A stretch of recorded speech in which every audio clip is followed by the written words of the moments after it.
New seasons, new gear. Show the world what it means to be a fan in 100% authentic gear. Fanatics, officially licensed everything.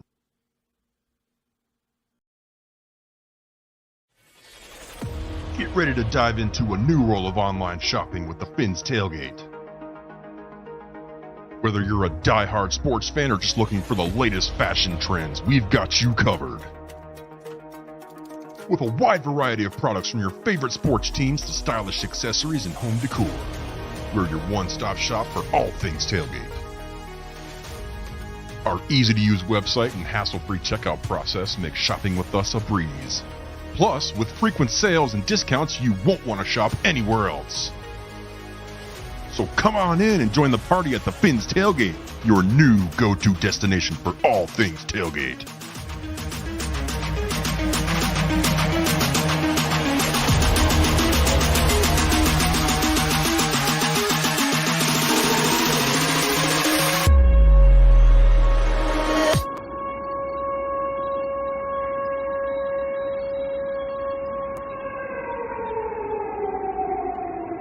May I have your attention, please?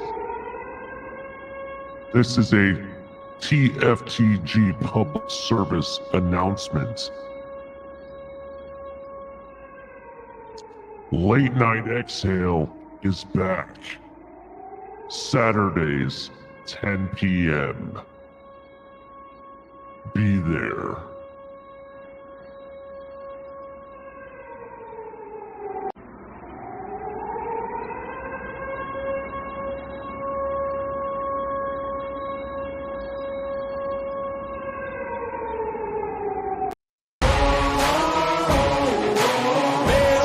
I'ma get it, you know I be on the way. Yeah. You know I be on the way. Man on a mission, I'ma get it, you know I be on the way. Yeah, it's all hard, ain't no fear here. You ain't giving this to all, you steer clear. Never beat, I've been down and I reappear. You got some money on the line, you better put it here. Rolling in and doing that work. Check priorities, I'm doing that first. Check's big and I'm sure that hurts, but it's checkmate, we ain't selling short, know the work. Ain't nowhere to hide, you ain't gotta see me come and keep me on your mind, cause I be on the way. Yeah, you know I be on the way. Man on a mission, I'ma get it, you know I be on the way. Yeah, man we coming for them bags, that they said I couldn't have, get the team. I got a vision for the things you ain't believe.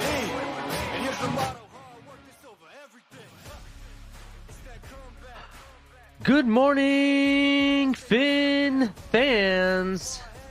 Good morning. Welcome to Top of the Tailgate. I'm your host, Ali the Persian. And yeah, it's 6:04 in the morning? That's right. Make sure you hit like and subscribe. Everyone, I'm glad to be back. Monday, I was just way too tired. We were up super late on Jonathan Taylor watch, doing shows. It's been a crazy week. But make sure you hit like and subscribe. We got a lot to talk about. I got my host in the back already, so we're going to be bringing him up shortly. It's currently 6:04 a.m. It's 84 degrees in Miami. Today's high of 90, low of 83. We have a decent amount of chance of rain starting in the afternoon. It's partly cloudy. Later in the evening, it jumps up to about 20%, over 20%. So definitely stay dry. That also being said, it's humidity is 78%. Yeah, it's every day. It's pretty much an everyday thing here in South Florida. But if you're in the northern area or central area, try to stay dry. You guys got a hurricane coming your way. Looks like in the next day or so it's going to hit landfall from what they're saying according to these trackers. But yeah, it's going to be really interesting what happens. Hopefully you guys stay safe, and especially in the Tampa area, kind of looks like you guys might be on its warpath. But yeah, that's your TFTG network weather reports. Oh, I see everyone flooding in to the comments. So yeah, we'll definitely get to you momentarily. But while you're waiting, as you saw on the screen, you know, check out some of our other content we have on there. We have the El Capitan show. Last night's show was banging, right? We had Brendan Tobin up in here, talking about the state of affairs of Miami Dolphins and other sports and just stuff in general. Really cool dude. Great show. Definitely check out El Capitan show and his interview of Tobin last night. Rock and roll. You can find that here on the TFTG network. In addition, check out Color with Coffee and a Cup of Color going on. He was on, I believe it was like a couple yesterday, maybe a day before yesterday. Definitely check him out. You got him with me in the mornings on Top of the Tailgate. We also had a Broken Take episode that came out yesterday. Definitely checked out some interesting information I found specifically about the surface area of the field. I've mentioned that before. That might be a problem. Well, the players believe it too. So definitely check out the info we talk about on that show. And then you can also get me on Late Night Exhale on Saturdays.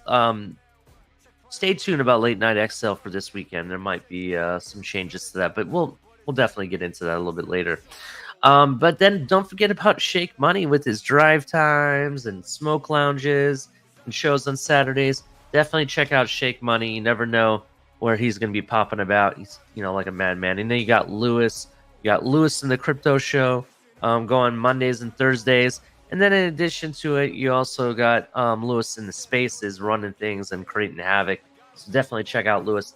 KP and his fantasy show was Saturday. That was really badass. I liked it. And he has another show planned out soon that I'm going to tell you is just as banging. So stay tuned for that. I already mentioned crypto. Mondays and Thursdays is his big days, but you can find him here all the time. I swear the guy never sleeps. So shout out to crypto. And then Tonk, the OG, is back for TMI Tuesdays around 9:30 time frame. Check out Tonk's show. Can't wait. We got a plethora of more shows coming up. It's going to be a tidal wave. So to stay tuned, make sure you hit like and subscribe. Turn on the notification bell, right? And then, definitely check out all the different content we have. And if you really like the content, right, and you want more of it, and you want to try to help out the channel and make sure we keep going with it, we do accept donations. It's not required, but we do accept donations. We have Cash App, Venmo, Super Chats, Super Stickers, and the easiest way to help out the channel and keep things afloat and keep it going is becoming a member, right? And there's a lot of benefits to become a member. You get exclusive content. You get notified about content beforehand. You get special emojis that you can use to banter with in the chat. There's a lot more things depending on the level of membership you have. We have 3 different memberships. We have Amigos, Familia, and MVP. And each one gives you a little bit more benefit than in the other. And it's super inexpensive, easy way to donate to help out the channel. We really appreciate it. But then again, as I said, we're not pressuring you or anything. We appreciate you and everybody in the chat. Just to be honest, without our subscribers, members, and everything, we wouldn't be here. All the stuff that we do and all the great fun times we've had is because of you guys. And we really appreciate that. All right. Shout out. And while you're hanging out in the description below, check out some of the links we got. Shout out to our affiliates. We got Backroom Collection, some awesome canvas artwork. You can hang virtually anywhere, literally anywhere. And it's customizable. They have different sports, not just Miami Dolphins. And you probably can reach out to them and get some custom work done as well. Definitely check that out. Then also don't forget about Fanatics. You want to know where we get our draft hats or jerseys or any of our gear that we wear or any of our fandom stuff. You can get helmets and sign gear and all that stuff that's certified and whatnot. Go to Fanatics. Make sure you use the link below. The link below is the same as the regular Fanatics link that everybody goes to. However, it tells them that we sent you. It gives a little bit of credit to the channel, and we really appreciate that. So definitely check out Fanatics as well. And then if you need a lot of energy, to be able to watch all this show and, keep up with the hype and everything, check out Doobie Energy Drink. Doobie Energy Drink, it's all smash, no crash. You don't get the jittering or anything or crashing like you do with some of the other products out there. It's infused with a lot more all-natural caffeine and vitamins and minerals that are more beneficial to the body and focusing and with concentration and stuff. The flavors I hear are pretty good. And if you don't take my word for it, check out Shake Money Show. He does open box reviews of this stuff. And he says it's pretty good and swears behind it. So definitely check out Doobie Energy Drink. And if you'd like to save 10% off either Doobie Energy Drink or Backroom Collection, use code TFTG at checkout. Again, that's code TFTG, right? So shout out to the affiliates, man, right? Got everybody, we got the affiliates going. We got all this plethora of shows, and with our team members, being bombarded on you guys. It's a lot, and we're gonna have a roller coaster of a hell of a season, and I can't wait, right? And when does that start? Well, let's say that started now, today, right? Today is the day. By 4 p.m. Eastern, our 53-man roster will be selected. It will be set in stone, right? A lot has gone on in the last couple of hours, right? Over the middle of the night, while we were rocking and rolling with Tobin, Dan Feeney gets traded to the Bears for a 6th-round draft pick. Yeah, that happened, right? So you had that happen. All the rumors are swirling about Jonathan Taylor and what team is going to get him. Will he be traded? Will he not be traded? At the beginning of the day, it's if he gets traded. Now it's starting to sound like when he gets traded, right? There's a lot going on, and we're going to be talking a lot about that. We're going to be talking about our roster, some of our cuts. Aubrey Miller, my man, got cut yesterday. I'm not happy. I'm still kind of sick to my stomach, but it's okay. It's all right. There's still other avenues for him to get on this team. Let it be through the practice squad, or maybe we bring him back later on. Who knows? A lot can happen, but a lot of surprising cuts are happening around the NFL as well. We'll definitely get into it. Meanwhile, let me bring up my co-host here. He's been waiting for a hot minute, and I'm going to bring him up. So without ado, and let me give him some good music. Yeah, here we go. I'm going to get a positive color.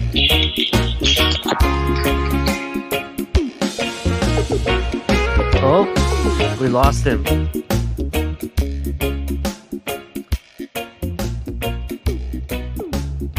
Hopefully he comes back. All right. I guess Color is on hold. We had him and then he was gone. Oh, here we go.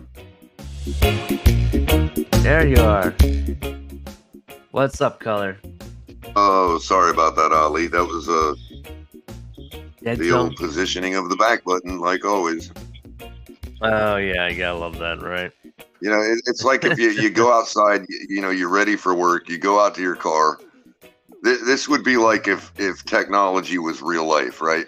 You get up, you get ready to work, you go out to your car, you sit down in your car, you put your key in the ignition, and the second you turn the ignition, you're teleported right back to your breakfast table while you're eating your bowl of cereal. And you have to do that all over again. That's literally what using technology is like. I'm ready to talk. I go to unmute myself on the mic, and it happens to be right next to the back button, right? So there you go. I bumped myself out of StreamYard. Got to start all over again as if I was never even in the stream. I mean, imagine if that happened in real life. That's what it'd be like, Yeah. Just all of a sudden, everything is the way it was 5 minutes ago. Yeah, gotta love technology and stuff, man. For example, I have issues with this this Go XLR system, bro. Not gonna lie, right? Because don't lie, because I don't want to spend my money in the wrong place. Well, I'm actually gonna do some research because I'm wondering if I'm the only one that's having this problem. But essentially, the way it's designed, the back where the USB cable plugs in, it's either the cable or the port itself. It doesn't get that grasp or handshake that it deserves to keep it in place. So if you lightly bump on my desk or something, it basically disconnects my mic and my whole audio system from the stream. and I can't hear anything. First of all, mini USB-C is like that in general. My audio interface does the same thing, albeit not as frequently as yours. Hold on, though. Is it mini USB-C? Because what the plug it kind of looks like the house. It's the USB port that looks like a house. Oh, it's the bigger one, huh? Oh, okay. So that's originally USB B. B. Yeah, it's B. Yeah. So that's what I was. I'm like, which is actually USB A. Like that standard, but it's that shape because it's meant to show that you're connecting it to a device. It's an input port. It's like a host port. Yeah. You know what I mean? Yeah. I'm wondering if I'm going to buy a new cable. I think I'm going to do that color. I'm going to try to buy a new cable and then see if that makes a difference. Because sometimes the guts sometimes the guts of those sockets fall out or get pulled out or whatever, and that's why it might be loose. But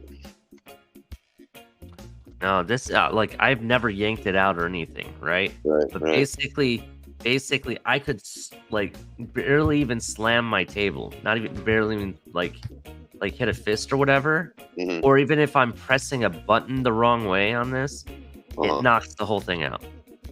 Yeah, it's weird. I don't know. You gotta love technology, right? Oh, I'm telling you, man, it's ridiculous anymore. Yeah, I had a fan out on my graphics card. It's got 3 fans, right? And I was getting all kinds of my computer freezing all the time, right? So you naturally assume, okay, temperature probably goes up because of that when I put a load on it and whatever else, right? So after a while, I finally replaced the graphics card fan. It's working perfectly fine, and I'm still freezing. It's like, come on, guys, really? It's never the logical thing. It's never the thing right out that tells you, yeah, that's what it is, Definitely. Let's shout out to let's not keep the audience waiting, man. Let's shout out to them. We got Flava J up in here. The man, the myth, legend, Trucker Sean is up in here. Good morning, fam. Adam Sadowski, Sea Hopeful, Northwestern Ohio guy. I love it. Then you got Kenneth Rankin, Heather Long here as always.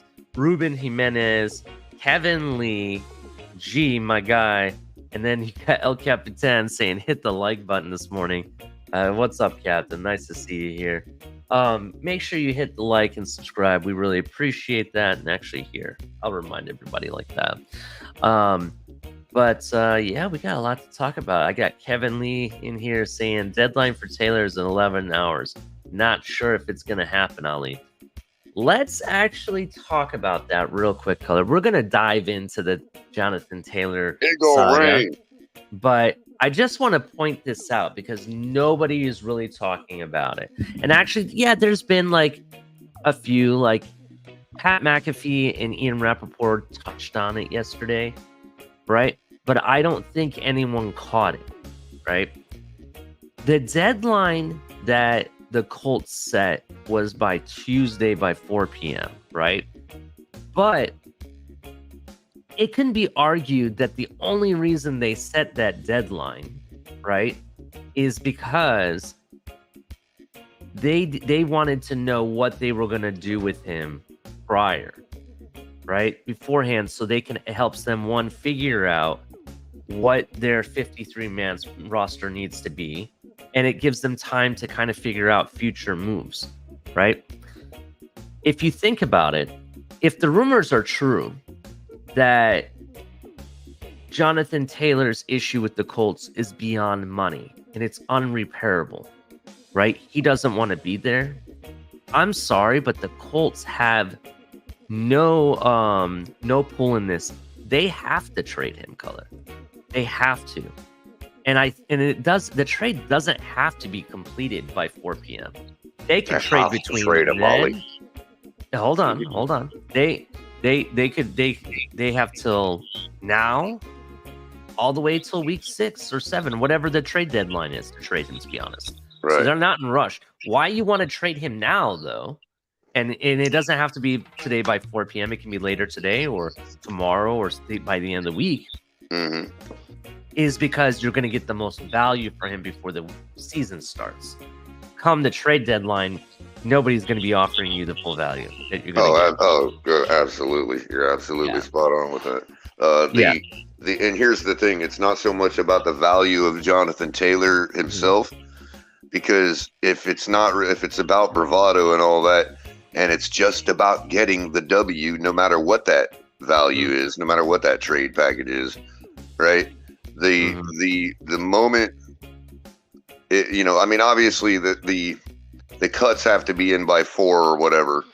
But this deadline is really till midnight because it's the day that they want to capture. It's not really there's no reason it has to be the same exact. It was just arbitrarily set based on the same day that the cuts are it makes sense, cuts though. deadline It makes is. sense. Right, they want to have it all figured out. I got that part, but it doesn't have to be 4 o'clock for that. Yeah, like they're absolutely. not you know what I mean? Like, so today's deadline is still midnight tonight in that regard. Yeah, it doesn't have to be 4 o'clock. Right. But my point is that the moment the clock strikes midnight tonight and that deadline evaporates without any movement, the chances that Irsay gets that W, gets that Roman victory that he's after, diminish. Every second that goes past midnight tonight, that the chances of him getting that W diminish. Yeah, and here's the thing, though. So why, if he wants the W and it's all about bravado, why would you diminish your chances of getting it? Exactly. So here's my thing. I think they have no choice but to trade him, to be honest. There's no... I do not see a world where Jonathan Taylor wants to be there whatsoever. Well, they told him go get a trade partner, and if they offer a reasonable trade, we'll see about trading you, right? Well, right. They went and did that. They went and got trade partners. Already agreed with the Miami Dolphins, the financial aspect of it, so that's done and over with. And from what all reports, what Ian Rappaport has stated, what other in-the-know people have stated, the offers that we've made have been very reasonable. It's not like we're lowballing. Obviously, in the art of negotiation, you lowball first. Obviously. But they've been good faith offers. Yeah, they've been good faith offers. It's like actual value. You know what I mean? And the fact that you're going to say no to that, tells me, you don't want to trade him at all. But the reality of it is I don't think you have a choice. I don't think you have a choice because think about it this way, Color. You don't trade Jonathan Taylor. You think about it this way. I'm just kidding. you don't trade Jonathan Taylor. Even if with your franchise tag, doesn't mean he's going to put all effort. You're really going to be wasting millions of dollars on nothing because he might play a couple games. They wouldn't even put him on the field. If there's any indication that he's disgruntled, they're not going to put a disgruntled player on the field. Yeah. Then, in addition is then it's going to trickle down into your locker room. People are going to say, "Wait a minute, you told him to go find a trade partner. He did. You wouldn't accept their offer, even though it was reasonable. What makes me think that you're going to let me go when it's my time? You're going to hold us hostage here?" Players are not going to like that at all, right? And no matter what you do, it just proved that you did it out of spite, and it just looks bad. You're right, Color. You're not going to get that W that he's seeking. Right. And it occurred something else. Another line of logic occurred to me last night when I was Miss Fins and I were up a little late after the show backstage talking about this very thing. And a certain line of logic occurred to me, with what you're talking about. The guy, if he was going to be, spiteful, let's say, and everybody agrees, okay, this guy can be that way and all that. Well, he didn't have to give permission for him to seek a trade. So in other words, he came out when Jonathan Taylor did let's say, okay, fine. So Jonathan Taylor intended to breach the contract first, right? And so he said, okay, he demanded a trade, whatever.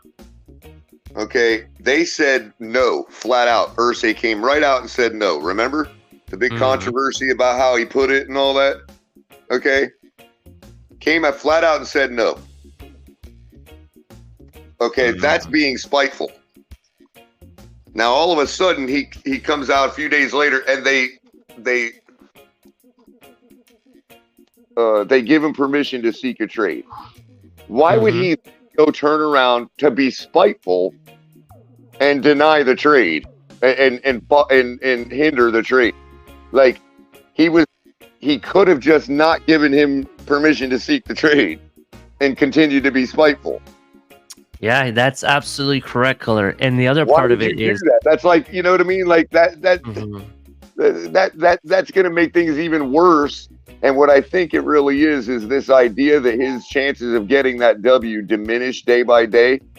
I think that he realized that very thing, and that's what changed his mind to give him permission to seek a trade. There is no reason to come back again and say, out of spite, I'm going to deny anything you try to do. Well, he could have just done that from the beginning. Absolutely. He could have. You're right. And here's the other part of it, Color. The other thing is that I don't think that Irsay realized how much interest that people would have in Jonathan Taylor. Do you understand? I don't think he thought that many teams would come that into may the be. woodwork Maybe he just didn't know and he wanted to find out. He found out and then gave him permission to see. My point is, he also made the request unreasonable. You know, he wants a first round pick, and nobody wants to give a first round pick for a running back. You know what I mean? Nobody wants to do that. Not even CMC got a first round pick. Now, the total package may equate to a first round pick. That's possible. You know what I mean? But from what I'm understanding is that so far out of the trade offers that have been presented, ours was the most favorable. It was, the highest out of what has been presented. Right. So I don't know what this guy is thinking. You're about to hold on to a player. If that's the case, you're going to hold on to a player, and you're going to go from having almost a first round pick or something around that ballpark, right? To I will be surprised if you get a third round pick at the by the trade deadline. I do not see someone giving you a first round pick at all. You know what I mean? I don't see it. And for some people in the chat real quick who are thinking, well, I don't think this is going to happen. Yeah, we didn't think this was going to happen yesterday morning, but that was until Ian Rappaport says that he thinks it's going to happen. And now other people are coming out to say, yeah, it's not if this happens, it's when it will happen. So I think Irsay and them are starting to talk about it, and we're starting to see it break. Now, what happens over the next 11 hours? It's going to be a roller coaster. Right. We'll find out. I just don't understand the purpose of wasting the energy to allowing him to seek a trade just to turn back around and do the same thing again. Like, I don't think that I think people have blown this Irsay involvement way out of proportion, man. I really do. Because again, it doesn't make sense. If he wanted to be that guy, he could have just been that guy from the beginning. He had no incentive whatsoever to muddy the waters by allowing him to seek a trade. And then, this is what I was going to say about that. So originally, Jonathan Taylor, sought to breach the contract. Okay. And you could say, well, at that point, when he said no, what got misconstrued, I think, and he brought it the whole wrong way and made himself look like the whatever you want to call him. You know what I mean? But what I think he was trying to say was, you signed a contract, buddy. Stand behind it. You see what I'm saying? And so then it became, well, this and that, I can blow the whistle on why I hate it here so much if you want me to. And we can go there if you want to give me the you sign the contract, buddy line. You see what I'm saying? And so Irsay decided, rightfully, okay, well, I'm going to lose here, or I'm going to lose my chance to get the W. Gave him permission to seek the trade. At that point, he said, okay, go ahead and seek a trade. Now that he's found a trade partner who's willing to give him the money, who's willing to work a deal to make them happy with the trade, okay? He's going to turn around and say, sorry, Jonathan, you signed a contract, buddy. Like, why would he say that now? He could have said that from the beginning. I kind of think you might have this misinterpreted, or maybe I'm missing something, Color. All right. Jonathan Taylor is under contract. You're right. But this is his last year under contract. And the whole thing that started this is that his representatives and him wanted to start working on a long-term deal. Mm-hmm. And they scuffed him off. They didn't even address, they laughed at him and said, no, we're not going to discuss the long-term deal until we're ready. Right. And I'm talking about as far as him attempting to hold out after all of this or not play well or whatever. I'm saying they could say, well, we're going to franchise tag you and this and that. And you signed the contract, buddy. So, but I'm saying, why would they throw that in his face now when they could have just kept throwing it in his face? Why even throw it in his face? Because the player, could very well hold out. And actually, I won't be surprised if he does, to be honest, because, there's something called contract insurance that you can get, right? So when these things happen, you still get paid, right? You still get paid. And while it's kind of like how, people in the medical world, you've heard of Aflac, right? You go to the doctors, you get paid. You have to go, you get sick, you get paid. You get paid for everything while you're sick, right? Well, that's kind of like the same thing, except it's for contracts. They have insurance policies just set for that. So it's not like he's going to be missing out on anything. No, I guess what I mean is they would have had, Irsay would have had more, he would have been more in the right in the public. Yeah, if he's not going to trade him, he's basically he's basically wasting his time, basically. Right, because what I'm saying is if he would have just thrown the contract in his face from the beginning and said, sorry, buddy, you're not seeking a trade. You signed a contract. Okay, so you either play or get fined. Okay, he could have done that from the beginning and he would have been in the right. Now he's let him seek a trade. He basically said, okay, bygones, we'll let you, we're not going to throw the fact that you signed a contract in your face. Go seek a trade. And now that he's found a trade partner, he's going to come back and they're going to say all of a sudden, sorry, buddy, you signed a contract? That doesn't make any sense. They would not look good doing that. Like, they could have looked good doing that, but now they wouldn't because they did give him permission to quote unquote breach the contract. You see what I'm saying? Okay.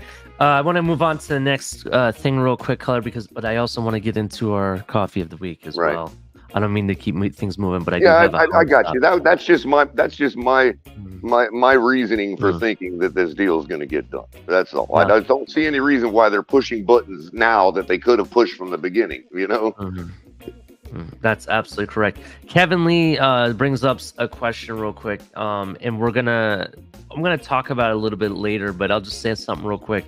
He says, Ali and Color, do you all think there's a reason why Wilkins hasn't gotten paid? It's obvious Miami is moving on and he's going to be involved in a Taylor trade. Number one, we have made an offer for him. He has an offer on the table. He wants more. The deal that they're offering him is very similar to Dexter Lawrence, his former teammate that plays for the Giants, who signed a $90 million deal with $60 million guaranteed.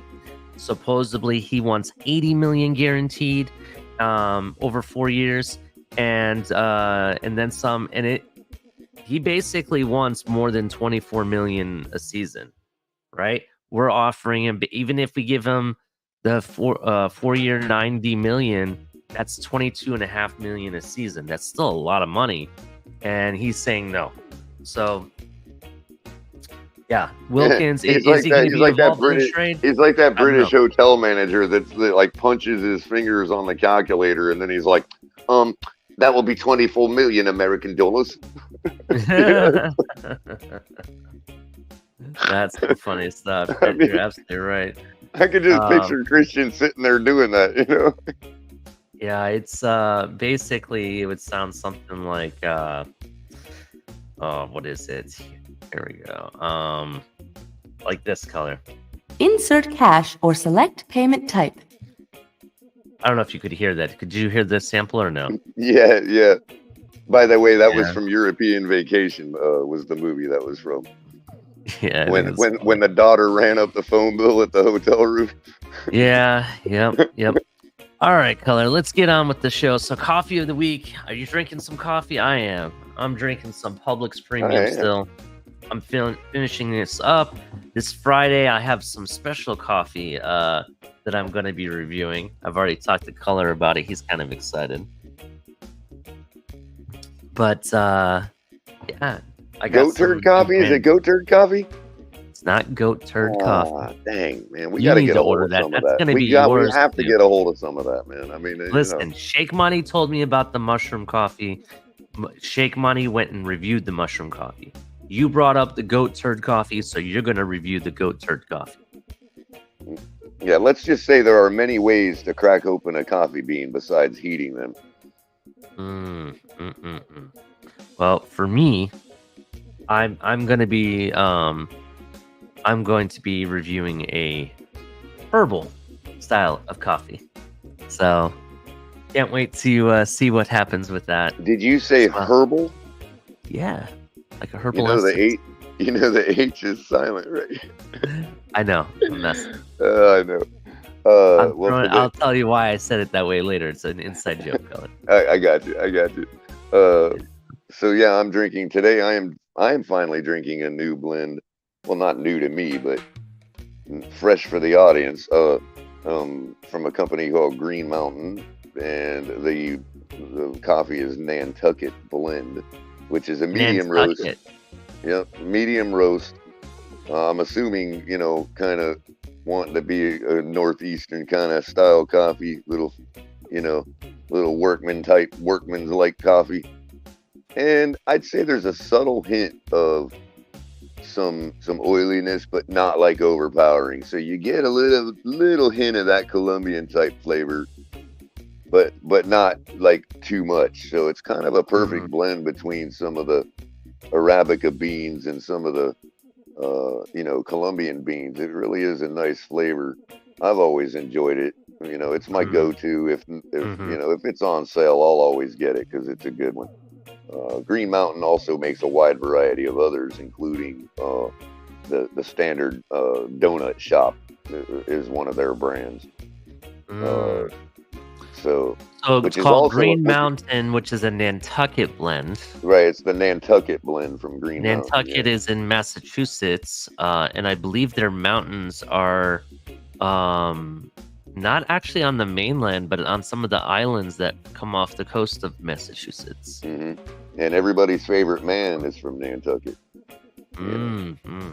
Nantucket also makes really good fruit juice, kind of similar to Snapple does, to be honest. They kind of ripped off Snapple with their bottle style, and then you can open it and there's like a little back thing underneath the cap. So yeah, definitely. But that's kind of interesting, Good alternative to Dunkin' Donuts if you want a northeastern blend without having to pay the New England Patriots. Yeah, that's true. I mean, Green Mountain is good, I've heard. Premium Publix is pretty good. It's your lower costing brand name, if you want to call it that. Has that premium taste, and is more expensive than most budget value brands, but it's pretty good. So I'd recommend it. And Publix has it on sale every now and then. I got this buy one get one free for $7.99, so I couldn't really beat the deal at the time. From what I hear, Nantucket Blend is the coffee of choice for 6-time Super Bowl champion Bill Belichick. So I try to drink what the champions drink. You know what I mean? Definitely. Color. It's time to move on to everyone's favorite segment, and that is What in the World. Right? What in the world is this segment all about? You're watching baseball? Then again, who watches baseball these days, right? I don't watch baseball. I don't even think baseball watches baseball, dude, to be honest with you.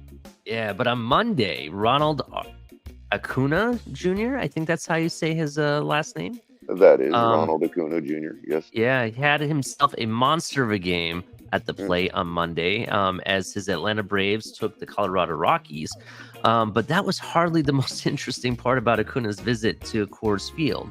Two fans stormed the field during the game and ran right toward Acuna, who was manning right field for the Braves. The first fan who reached Acuna held on to him on a tight hug. The second fan managed to evade security and appeared to shove Acuna to the ground, almost like a tackle. Luckily, Acuna walked away with no injuries or anything. But holy crap, in a baseball game, you're going to storm the field and go after, the outfielder? I mean, them damn. women's folk are nuts, man. They, they get a baseball game, you know what I mean? You don't see a lot of stuff like that in baseball, obviously. But, as the Braves get close, the Braves are having a fantastic season. So, and arguably the best in baseball.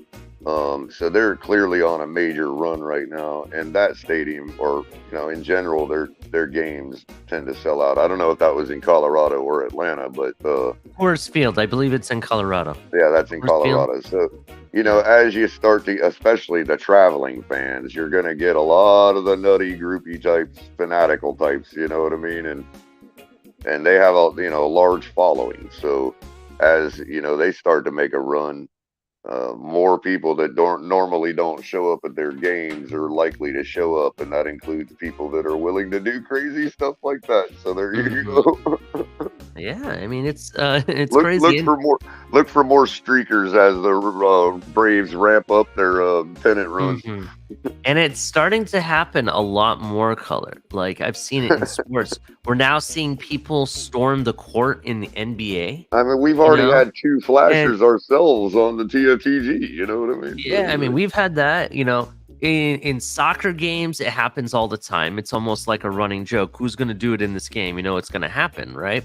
But now you're seeing it used in different aspects. We got geopolitical protesters or people that are humanitarians, I think it's called, are storming the courts and fields for different reasons. You had a humanitarian. This is the oxymoron of that, humanitarian storming.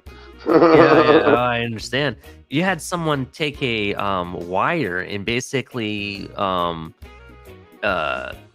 locked this wire around their neck and around the goalpost so they couldn't remove them off the field, right? Oh, wow. They had to get someone with special type of clippers of some kind to cut this wire and get this person off of the goalpost, bro. And it took forever too, because it was like so tightly around the person's neck, that they were afraid to cut the skin, so they had to do it in a way that didn't harm the person.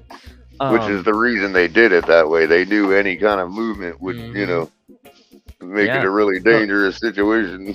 Yeah, and then you got streakers who run across the field naked. You got people just storming the field. I think it was last year I showed a video to you guys of the soccer game in Mexico that both fan bases, like two gang wars, stormed the field and were beating the hell out of everybody. I don't know if you remember me showing that video. Man. Yeah, it was crazy, dude. I mean, it was really crazy. But that was just kind of interesting that I saw that happen in a baseball game of anything. You never see anybody on the ice in a hockey game running out onto the ice. You know what I mean? Well, that's a little tricky. I mean, they don't get very far. It would be an oxymoron if someone actually did it. I'm sure someone has, but I haven't seen it personally. Yeah, they don't get very far. The next subject, we'll go back to NFL. Matthew Stafford having difficulty with youthful Rams roster.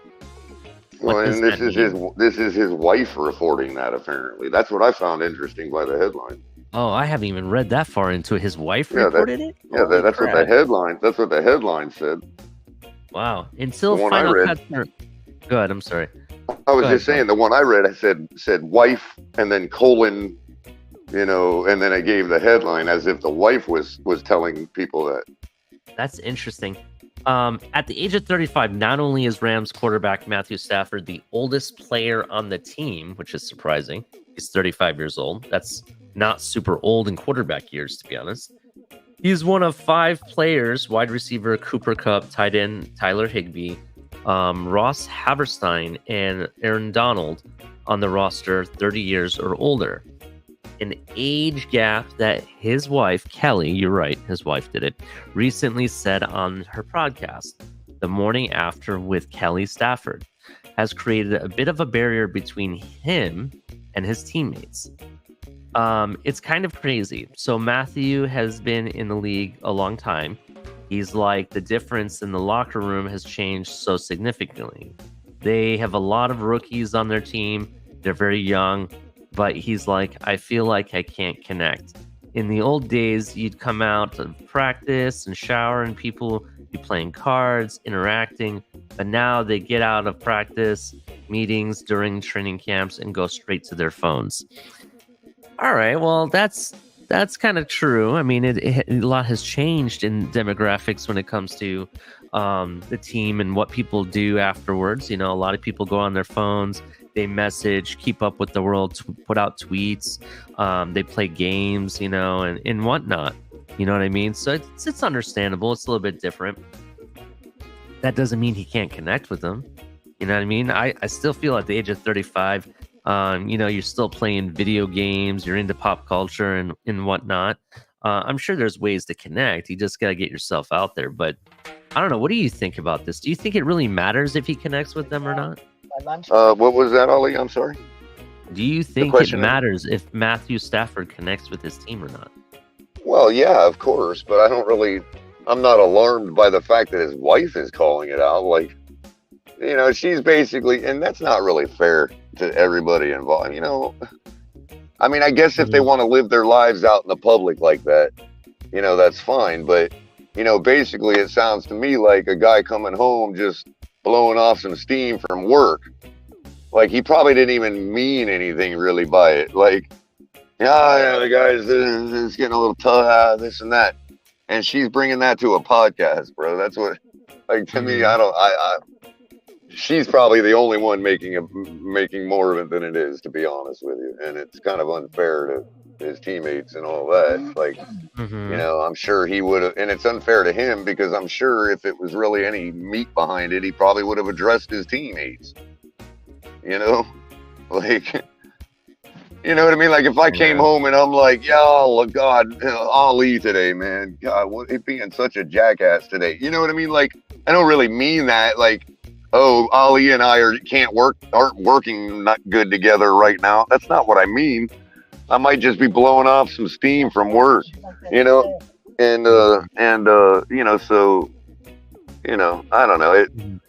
It seems to me she probably should just, you know, keep their couch for herself. Yeah, I definitely understand what you mean. I mean, Stafford.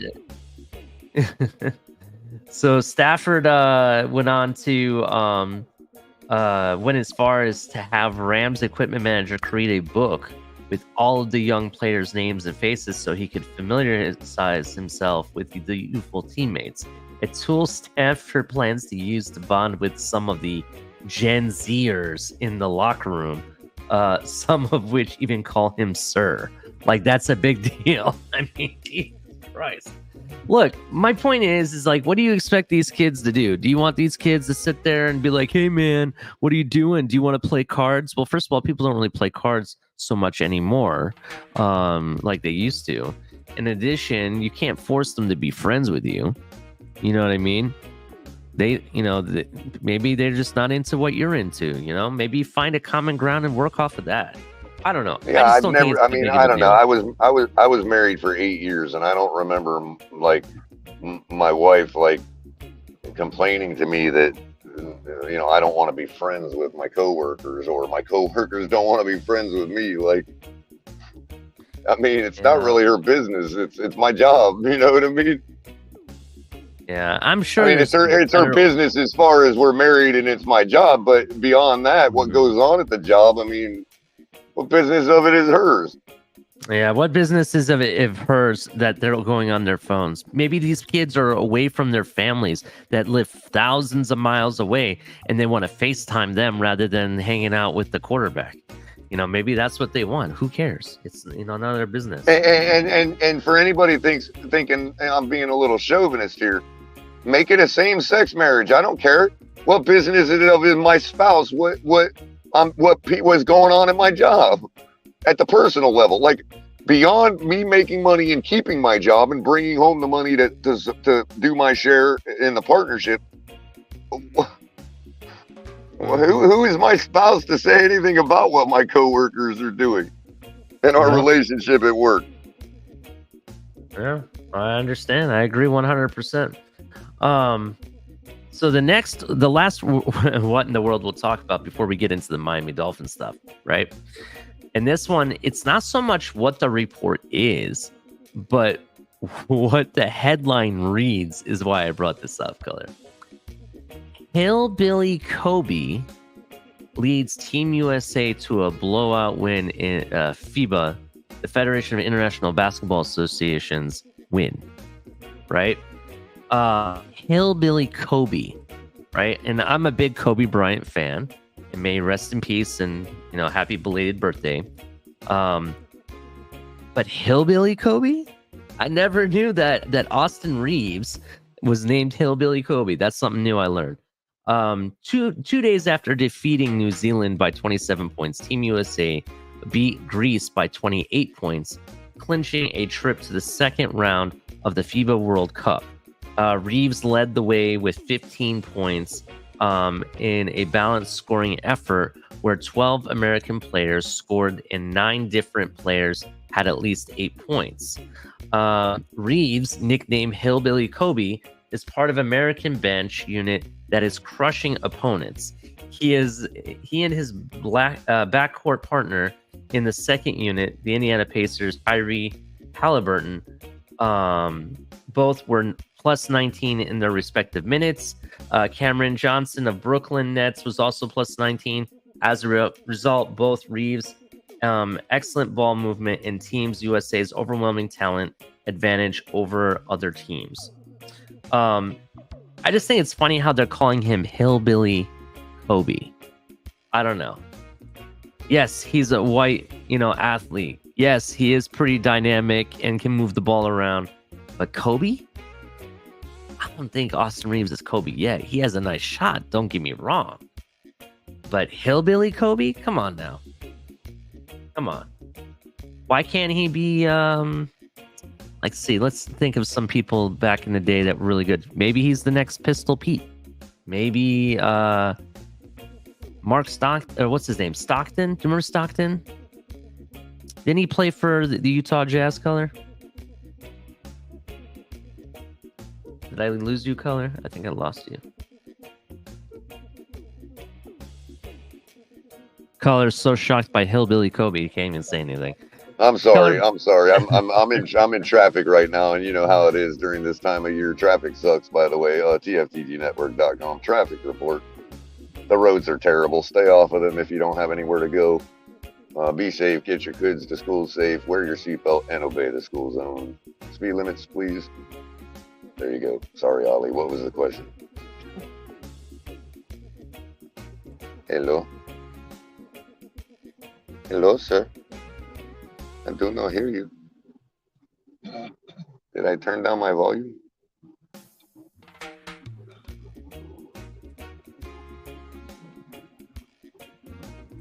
Audio, cat, get your audio again, Ollie.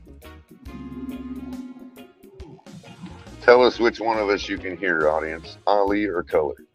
Which one of us can you hear? I'm on my cell phone with some earbuds, so it might not be me. Oh, maybe they can't hear either one of us. Uh-oh. We're in trouble, Ollie. Aqua says Color. They can hear me, so. Bye-bye, Ollie. Now it's the fun time, guys. We're gonna just throw this thing all the way off the rails. No, I'm just kidding. So everybody say hi to Mom. Morning. She's on her way to work. She is a health service worker, so everybody tell her to have a nice day. What's up, Shake Money? Good morning. I'll say hi to people in the chat while we're waiting on Ali. I think that's Sackman's 56. How you doing? Also known as John Offerdahl. 72 undefeated. How's it going? Got Capitan up in here. Yeah. Brian's Brains, who has confirmed that you can, in fact, hear me. All right, cool. Adam Sadowski, how's it going? Member, everybody be like Adam and become a member. It would really help. Newfoundland, Aquavision. NFL is lit. Our resident Chargers fan who is eagerly awaiting the first football game with us, as we are. Mansa Chill, how you doing? G, as always, G. Hashtag free drip. Yeah. You know what I'm talking about, G. You can't hide from me. Aquavision, how you doing? I know you, G. I know who you are, man. You can't fool me. Joe Levesque, how you doing, Joe Levesque? Coming at us, listening to us from the great state of Georgia. And let's see who else we got. Dang, I think I got everybody. Everybody else just not talking this morning. Looks like Colin's in here. Good old Shoey. We're going to bring the Shoeys back, hopefully this season, if we get Colin up in here. Let's see. I think I got just about everybody. There are currently, wow, it's like 36 of you watching. C. Heffel, how you doing, C. Heffel? I'm the only one that pronounces your name correctly in the entire community, by the way. I will take my victory lap. Manolo Rivero, how you doing? I think that's Lance up in the house. Mike. Kenna, how's it going, Kenna? Can't leave out Kenna, man. He'll start DMing you. Bro, you all left my question out. Just kidding, Kenna. And if I didn't hit you up, Heather Long, good morning, Heather Long. How you doing? If I didn't hit you up, Trucker Sean, then if I didn't say hi to you specifically and you're just coming in, then you are the best audience member and you get a way better hello than everybody else got. So I think I just heard a chime that Ali might be back here in just a second. But I mean, Mom here thinks that we're not getting Jonathan Taylor, but she's kind of she's kind of cynical like me was at the time. Probably more cynical than Pete. But she's a real Dolphins fan, so there's that.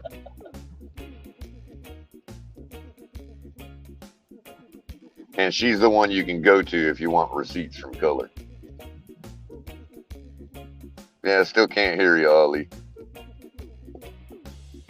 Check the StreamYard mute too, just in case. You never know.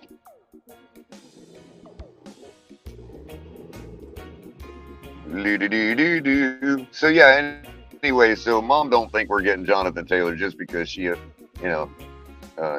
she's definitely suffering from PTSD, as most of us are.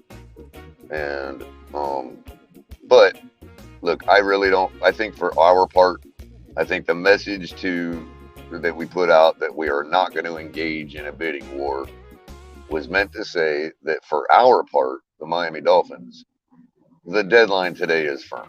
We are not going past today. We are not going to follow Irsay down a weird path or anything like that. We're going to either do what it takes to get the deal, or we're going to let them ride and play their games that they intend to play. My contention, though, is that if they were going to play those games, they would have played those games from the beginning, and they would have never approved him to seek a trade. Can you hear me now? I can hear you now, Ali. Hopefully the audience can hear you, because I was really dying here, man. I just didn't have nothing for them, bro.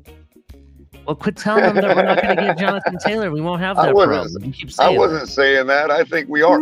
I have already made the call. No, I've already made the call, bro. I'm not the AP. I'm not Reuters. I don't have any obligation to be right or wrong. Okay, I am calling this race. Jonathan Taylor is a Miami Dolphin. You can take it to the bank. Even people that said that I just don't see it happening are now saying that it's more of like, yeah, it's seeming more like he does get traded. Well, Ali, I'm gonna be that news outlet that gets egg on their face for calling the election too early. That's me. That's me. This election cycle, I am calling it Jonathan Taylor is the newest Miami Dolphin, ladies and gentlemen. Called by Color Commentary Industries. And yeah, there you go. So tell AP, tell Reuters, the race has been called. Yeah. So let's actually talk about some of the news that's swirling. Specifically, this one might actually have to do with Jonathan Taylor, even though the player we're going to talk about is not Jonathan Taylor. Right? And I'll tell you why. So Dolphins reportedly trade Dan Feeney to the Chicago Bears. Right? So that's kind of a big deal, and I'll tell you why. So the Miami Dolphins are shipping veteran offensive lineman Dan Feeney to the Chicago Bears ahead of the deadline for the NFL rosters to be cut to the 53 players. And this is also Dan Feeney, who he signed as a free agent, I believe, this year. The deal becomes official when and if Feeney, who has been nursing a leg injury since spring, passes his physical. Trading Feeney clears $1.2 million in cap space, right? But that also includes $2.05 million in dead money, right? So that's dead money that we're having to pay for. So why is this important to know? Well, the trade compensation for Feeney was only a 6th-round pick. So why, if you have dead cap money, why even do this in the first place? Well, we spent $2 million, basically, $2.05 million on a 6th-round pick. That's how much it cost us, right? We're going to use that 6th-round pick. In my opinion, that's the type of pick you can sprinkle on the deal that you're offering that people are saying that someone needs to budge on to get it going for Jonathan Taylor. Otherwise, what was the point? What is the benefit of spending $2.05 million in dead cap money? There was no benefit, to be honest. I mean, is there something I'm missing here, Color, or is there a benefit I don't see?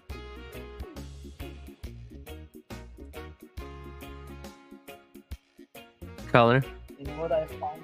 Well, I don't think you're missing anything at all, Ollie. Yeah. So that happened late last night, right? In the middle of the night. And that being said, that'll be very interesting to see if they are able to pull this off, and that's if that was added in the package, or maybe it's a way to recoup some of the amount we might be giving for a Jonathan Taylor trade, possibly. Other interesting things is that his departure actually opens the door for Liam Eichenberg, the 2021 third-round pick, who appears to have lost the starting left guard job to Isaiah Wynn to potentially make a position switch to center. I could see that happening because now we don't really have a backup center. So Eichenberg, stepping in the role, we'll see. I haven't seen him play center yet. I just don't see why you spent $2 million in dead cap to do that. I just don't see why you did it. Why even bring Dan Feeney in at all? At that point. Feeney's departure also opens the door for Alameulave, and I apologize if I didn't say your last name correctly, an undrafted rookie from San Diego State, to make the roster either on the 53-man roster or as a practice squad player in the preseason. Ulave played center and Feeney played guard after Williams left the action. The Dolphins also could target a center released on the waiver wire, potentially poaching a player another team intends to add to their practice squad. Dolphins have 21 cuts to make today. That means the Dolphins have 21 players to release by 4 p.m. deadline.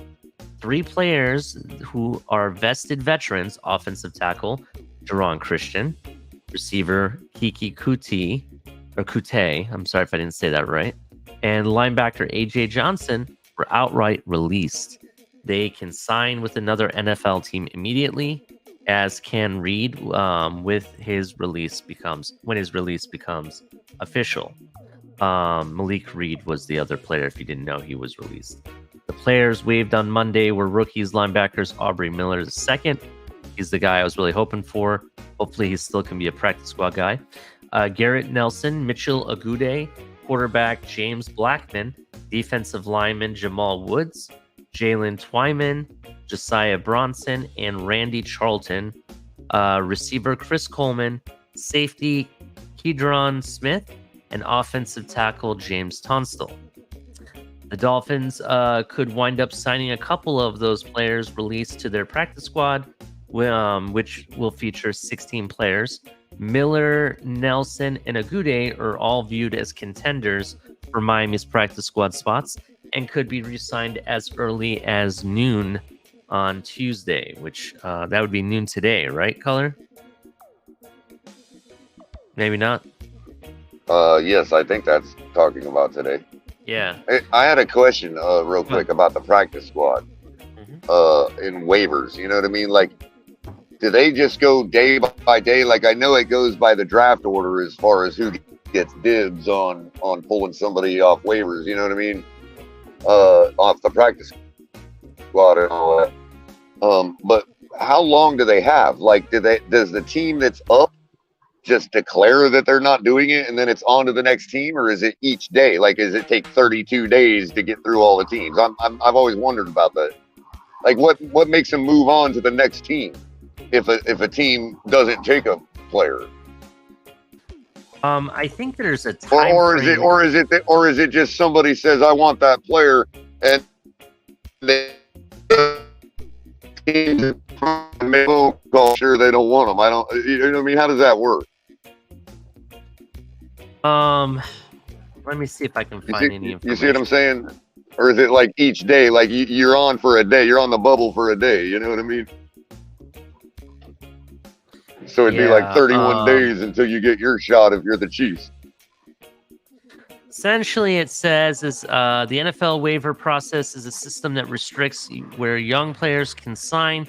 Any player with less than 4 years of NFL service when cut is not a free agent, but must first pass through waivers. Any player on waivers is subject to having their contract claimed by other NFL teams. That's the other thing. Their contract that they have technically will be picked up by another team. So it's not like signing a free agent where you negotiate with them. Well, you're right. That's what I keep trying to say about our dealings with the Colts. We're not trading for Jonathan Taylor. We're trading for his contract. Mm-hmm. Yeah. I'm just reading this information to see what's prevalent to what you were asking. During the offseason and through the first 3 weeks of regular season, the waiver priority order is the same as most recent year's draft order. After the third week of the regular season, the waiver priority order reverts to reflect the current NFL standings in reverse order so that the teams with the worst record get the first priority. Yeah, I think it's a daily thing, bro. Like, they have to put in waivers by a certain time. Right. So the Chiefs would have to wait 31 days for whoever they're trying to claim. No, that's not what I'm saying.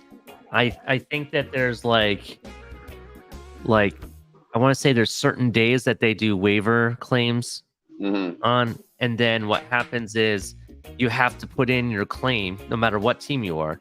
Right. You put in your claim by a certain time of the day. And if none of the teams before you claim it, then you're good. You're the one with dibs. Exactly. Right. That's how I think it works.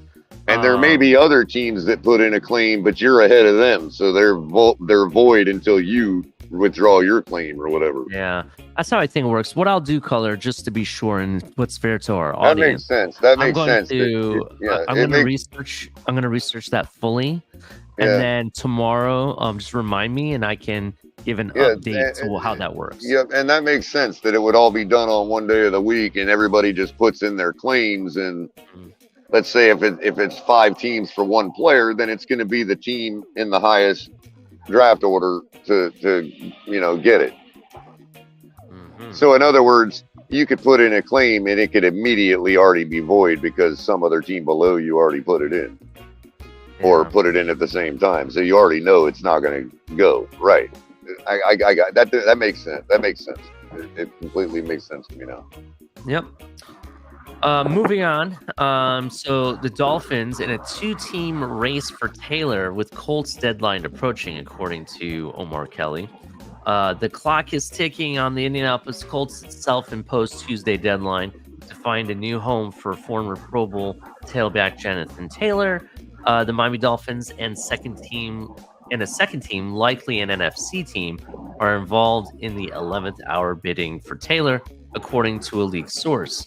Which team sweetens their offer before NFL rosters must be trimmed down to 53 players by Tuesday 4 p.m. deadline likely will be determined who lands the 2021 MVP candidate, who rushed for 861 yards and scored 4 touchdowns in 11 games he played in an injury-shortened 2022 season.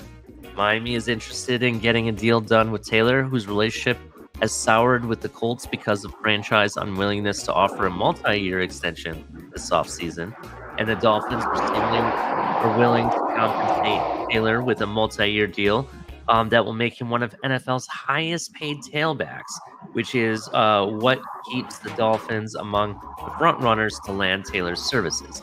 I want to put out this notion first. What I mean by that is I want to cancel this notion that Chris Grier isn't going to pay Jonathan Taylor.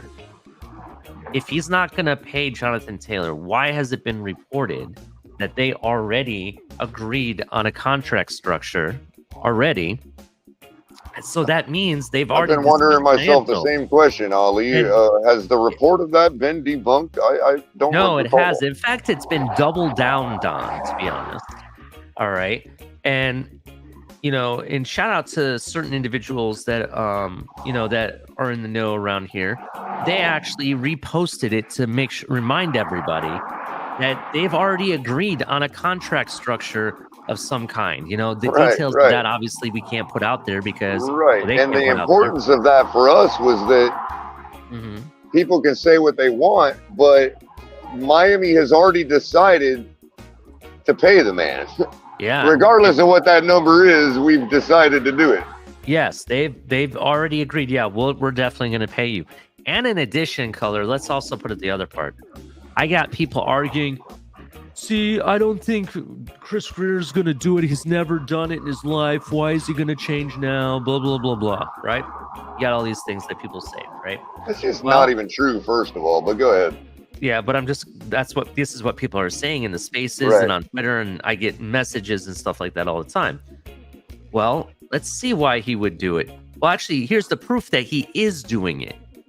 If you're not going to spend top dollar for somebody, one, why did you already come to an agreement with the players' representatives about a contract and the amount and you would have had to do that before you attempt. Right, you would have had to do that before you decided to go through the gate of the Colts, because the Colts are the gatekeeper. You know what I mean? Let's be real here.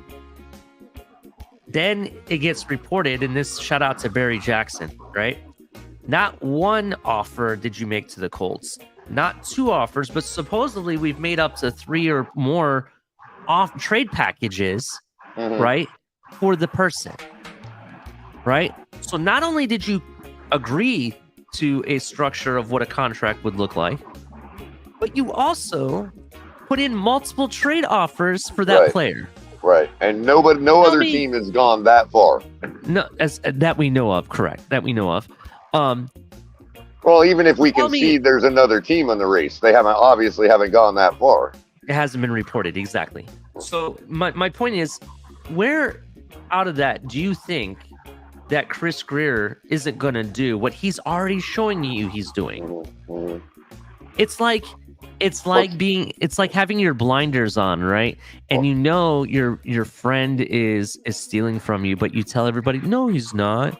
He's not stealing, but he's taking money out from you. So he's taking money out of your wallet every day, right? And you know it, but you refuse to believe it. I just don't understand. I don't understand that. I don't understand. Well, here's the thing, Ali. The idea that Chris Grier has never done this. First of all, it's interesting to me how whenever a person needs to support their point, Chris Grier has been making decisions for the last 20 years. Point. I know. He's only been in control since 19, right? So let me ask you, let's even play the game. Let's play the game that Chris Grier's been in control of before 2019. What wide receiver did he ever make a splash on before he got Tyreek Hill? Name it. Prior to Tyreek Hill? Yeah. What wide receiver did he bring in here at $30 million? I don't think there was one.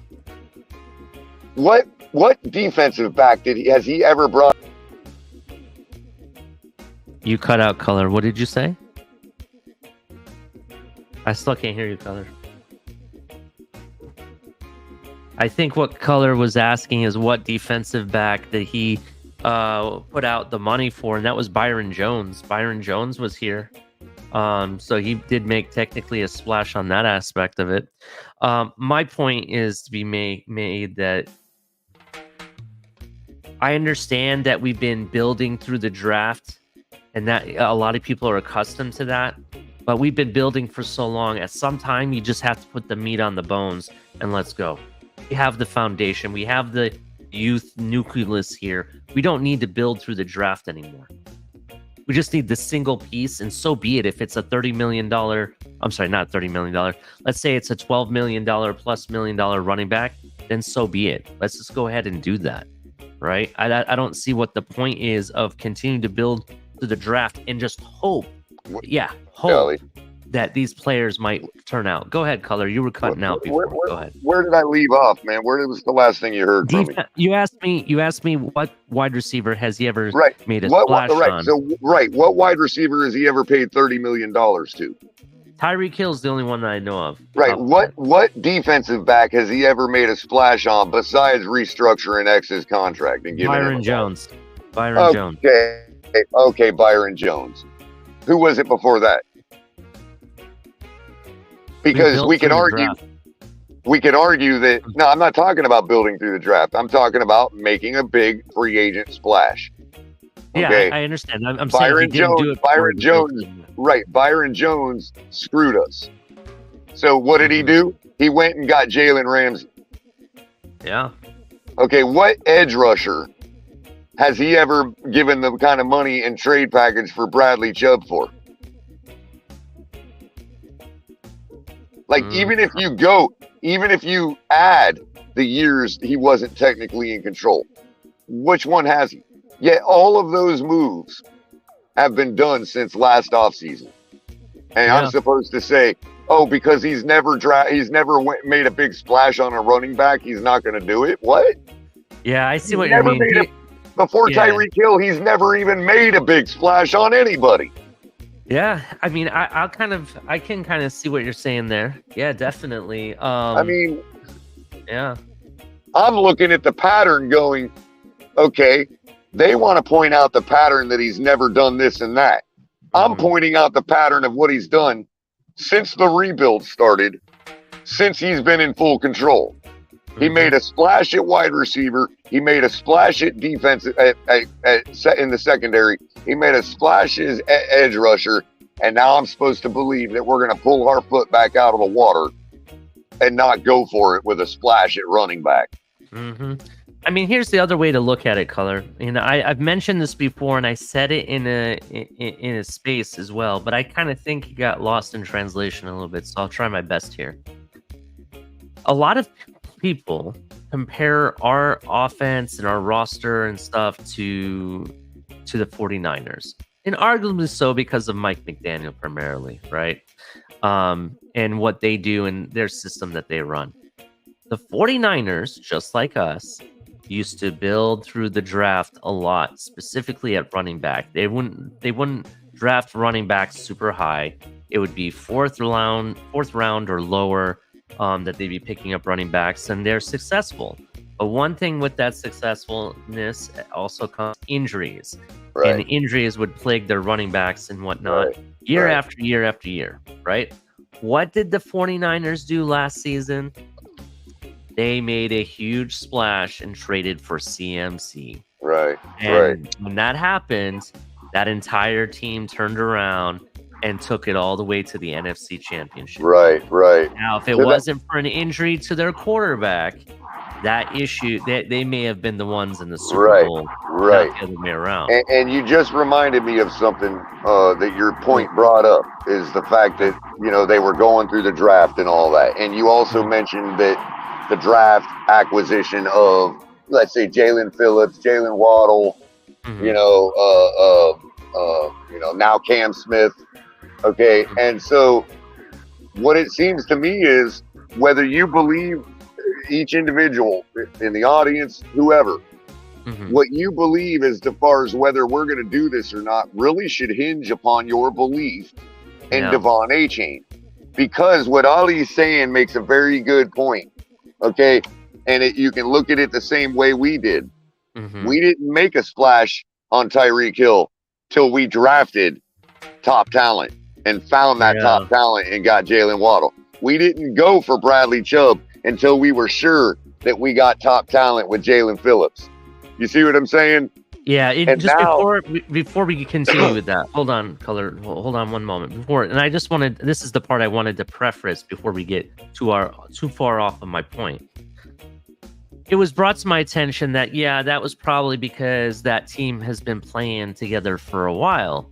Well, our guys have been playing together for a while, too. We have people from 2019 that are still with this team. We have people from 2020 that are still with this team. We still have people from 2021 that are still with this team. Right, but go ahead. Sorry. No, my point is that you can say that, but I can still argue that with the Miami Dolphins as well. These guys have gelled together. They have played together. It's not like a lot of these guys are all brand new to the team. Tyreek Hill has 1 year under his belt. Waddle is on year 3 now. And further, what you said about them not making a move for McCaffrey until they drafted through the draft. So what I'm saying is, based on the pattern that I'm seeing, if you believe Devon Achane is a star, then we should be making this deal for Jonathan Taylor to have somebody for him to follow up, just like Jalen Waddle is going to follow up Tyreek, Jalen Phillips is going to follow up Chubb, and all the rest. Okay, and Cam Smith is going to follow up the rest of the guys. If you believe Devon Achane is the guy, then we have found the guy, and it's time to make the splash. We have been drafting running backs. None of them have been found to be of the level at their position that Jalen Waddle is at his. If you believe Devon Achane is that, or Chris Brooks, take your choice, then we should be on schedule to make this move with Jonathan Taylor. That's all I'm saying. Yeah, I definitely agree. I don't think that it's out of the realm. I remember I remember before we made the Tyreek move, bro, people were on Discord. I was at Discord chat with some people, right? And they were yelling at me for even suggesting that we were going to make a move for either a Tyreek or a Deebo Samuel style of player. They were arguing it. And then lo and behold, look what happened. You know what I mean? I understand we're accustomed to be wanting to play Moneyball. But Moneyball only takes you so far to the point where you have to go and just buy the talent that's going to fix the whole thing. And Jonathan Taylor, not only does he have the talent to make this thing work, he's young enough that to the point where it's not going to matter for the next several years, bro. You can sign this kid for the next 5 years. And it'll be fine. And here's the other reason it doesn't matter. It's the same with what I'm pointing out. Like, what people are, Chris Greer doesn't make this move, Chris Greer this, Chris Greer that. What is one thing we attribute to Chris Greer? The idea that he doesn't make a move without protecting himself, right? So you could say, no, Chris Greer has never made a big splash on a player unless that player he's already found a top 5 in the draft at that position. Now he will, because he's got the protection of Jalen Waddle. He can make the move on Tyreek Hill. Now that he's got the protection of a Jalen Phillips to follow up Bradley Chubb, he can make the move on Bradley Chubb. You see what I'm saying? If you believe that he's got his protection in Devon Achane as a rookie, then it's time to make this move. He's on schedule to make the same move in the running back room. Yeah. Look, we can sit here and talk about it till we're blue in the face and try to explain our point of view on why this move makes so much sense, as well as everybody in the NFL says this move makes so much sense to the fact that if he comes here, we're a top 5 offense, no joke, right? No joke. Instant contender even to the Super Bowl, right? That is no joke. Everybody is stating that. Even PFF believes that. Even ESPN and our annual, daily haters are saying that, right? Well, I think the point now is, and really, if you still don't believe it, ask Chris Greer, your GM, who keeps showing that their interest in bringing in a top talented running back by making trade offers, putting offers on the table. They continue to do it. At what point are you going to believe it? That's really the question. Right. And this is the thing, Ali. Let me ask it this way: like, what would happen if Chris Greer would have made a move on Tyreek, right? And it turned out to be a diva move, and Tyreek screws us, takes the money, and doesn't really perform, a la Mike Wallace or Will Fuller or whoever, Would we have been that upset, other than the waste of money on the field? Would we have been that upset? First of all, we weren't expecting to get him in the first place. We were fully fine riding with Waddle as if he was the new star, and nobody even thought the name Tyreek Hill until it happened, right? So my point is, he's got the protection in Waddle to make that kind of move. If it fails, we've got Waddle. Same thing with Bradley Chubb and Jalen Phillips. Same thing in our secondary. Why is he not going to do the same thing in the running back room? I just don't understand why people can't see that logic. Yeah, I don't even think it's that anymore, bro. It's like everybody wants to hold on. I think it's done. Honestly, I think that decision is done. I think Chris Greer has decided to make the move. Whether he can pull it off or not is up to the Colts. Yeah. I really think it's just all up to Jim Irsay, to be honest. We'll see what happens. I'm at this point, I know man put in the chat that he's 35-40%, somewhere around there. I'm at 50%, but I'm leaning towards it happens. I was at 65%, but now that Batman's saying 35-40%, I'm at 75% now. Oh, well, he's doubling down. All right. He just upped me. I'm thinking it happens, but here's my caveat to that. My caveat is that when people sit in a parking lot with their gear shift in reverse, man, I can't stand that, bro. I'm sorry. It's okay. What I'm putting out is that I feel that it's gonna happen, but it's not going to happen today. It won't be the deadline that it happens, because they may have put a deadline for them to figure out what trade options you have, but nowhere did anybody report that the trade had to be completed by Tuesday. It's an arbitrary deadline, but I disagree with you from the respect that I think that for our part, it is a firm deadline. Well, I think it was our firm deadline to get our best offer on the table. I think that's what it is. It doesn't have to be accepted today. It could very well be sometime later this week. They're like, you know what? We'll take your offer now. You know what I mean? Well, what I mean is this. When the report of a deadline came out, okay, we countered that with, we're not getting into a bidding war. So what we just said there was, Irsay, we're not playing your sliding deadline game. For our part, that deadline is firm. From the Miami Dolphins' perspective, that is a firm deadline. Forget what Jim Irsay wants to do with his nonsense and sliding the deadline. You know what I mean? We need to know, and we need to get on or off of it by today, for our part. And that, to me, is what the message sent back of, we're not getting into a bidding war, was meant to say. Slide your deadline all you want, or say, for our part, for the Miami Dolphins part, that deadline is firm.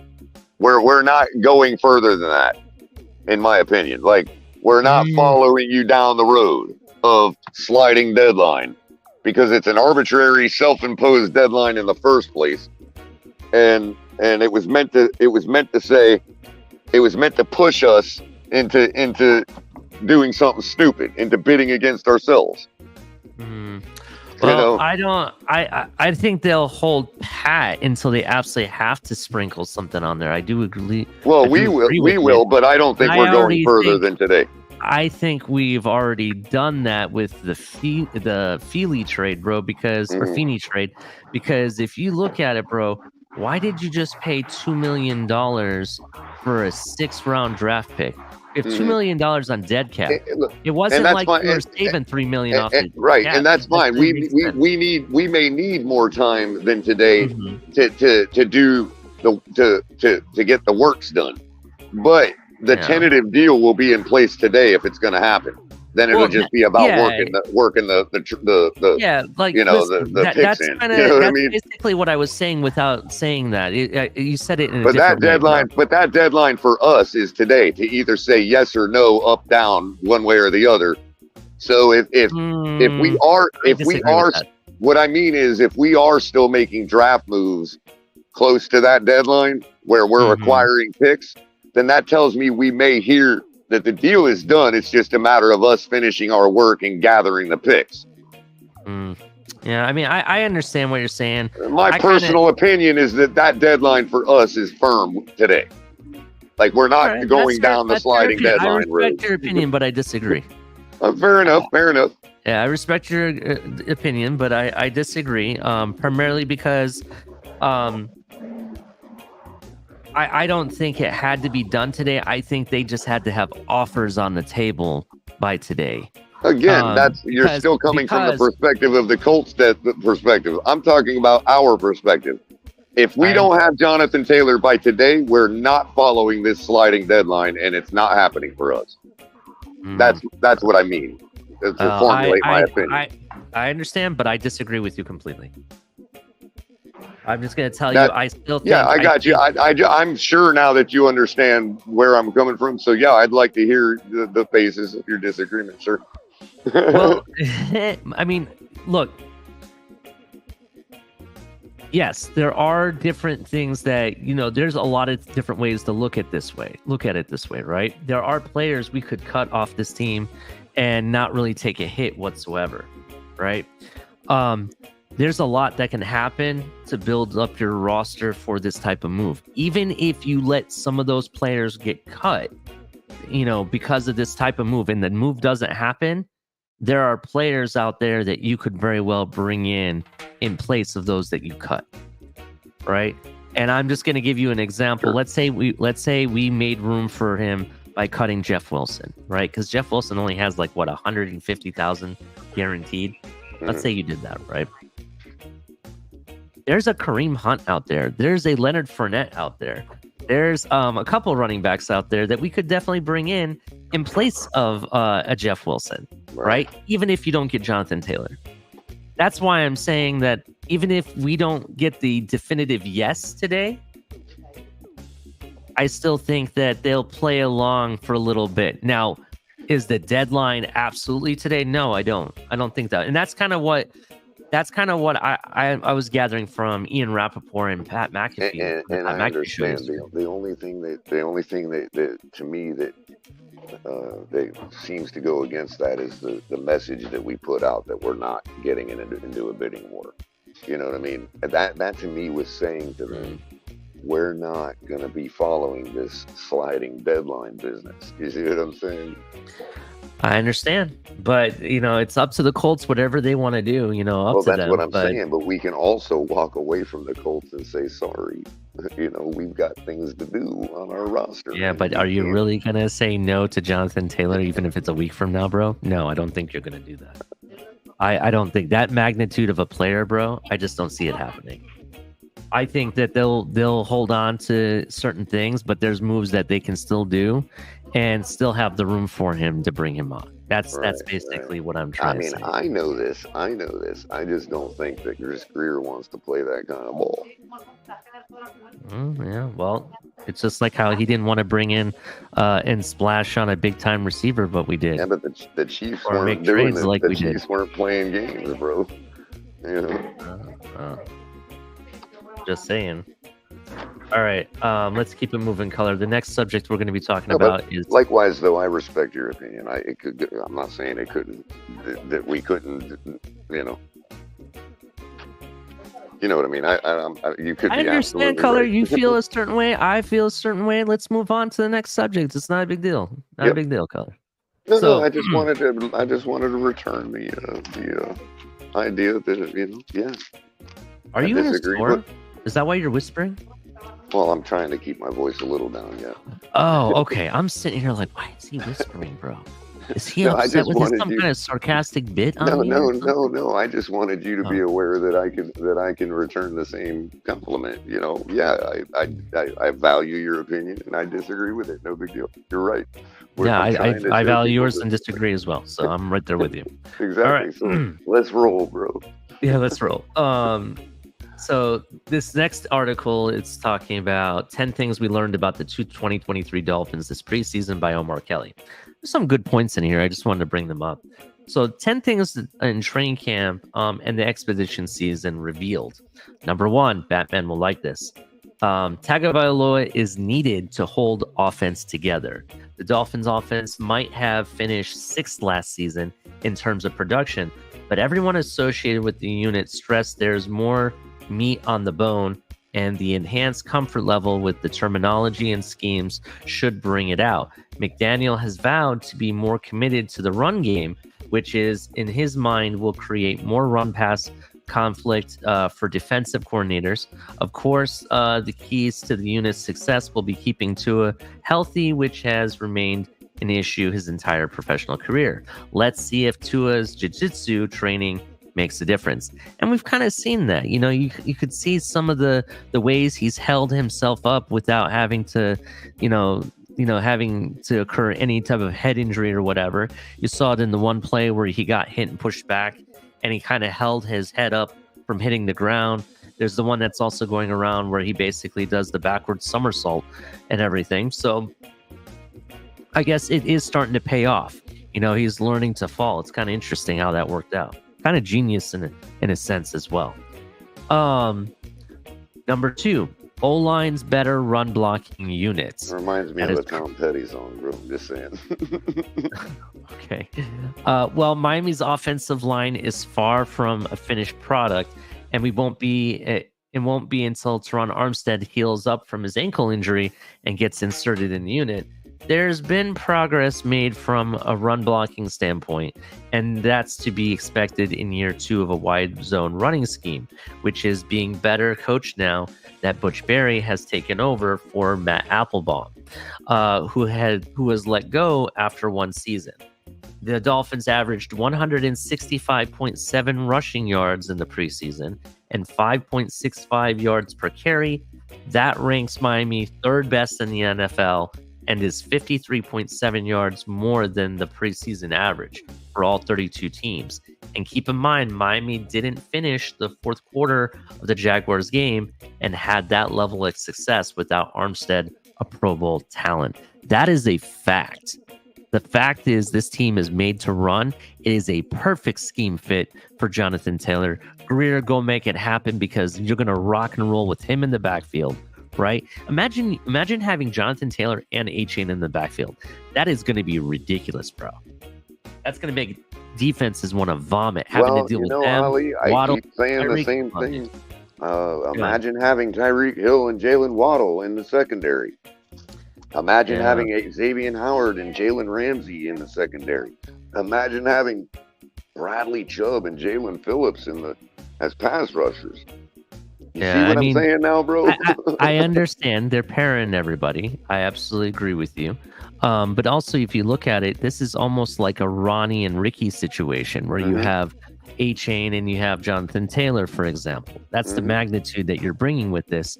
In addition, if you also look at it, they have the same scenario with Tyreek and Waddle, at the same time. So that's what I'm saying. We've never had it. We always had. I'm trying to say. when we had the receivers, we didn't have a running back. When we had the running backs, we didn't have the receivers technically.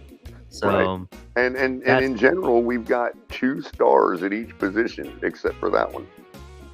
Yeah. So number 4. Actually, hold on. Number 3. Let's not forget this one. I'm sorry. Dolphins like the backfield, don't love it. They like it, but they don't love it. As productive as the run game has been, the organization continued flirtation, if not courting, of elite backs this spring and summer. Hints that Miami is comfortable but not satisfied with a backfield that is led by Raheem Mostert, Jeff Wilson, and Devon Achane. Miami's bids for Colts Jonathan Taylor, who is on the trade block, are legit. And if the Dolphins land the former 2021 MVP candidate, he potentially could elevate the franchise to another level. Even if Taylor is traded elsewhere, don't be surprised if Miami keeps shopping for a tailback upgrade if Miami doesn't have a top 10 rushing attack by the trade deadline. So even if they don't have it now, they're going to keep looking. I don't know what else to tell you. They're going to be upgrading the running back room, just hands down. I'll use Mike McDaniel's own words, Ali. If you're satisfied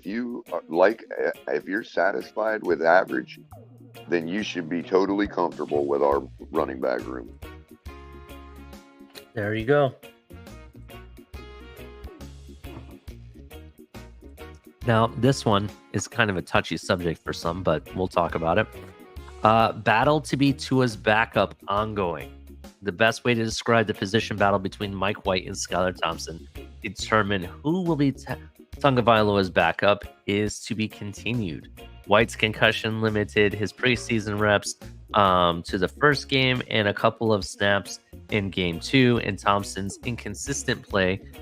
He shined against the Texans and looked like a disaster against the Jaguars. Hence that his game continues to lack consistency.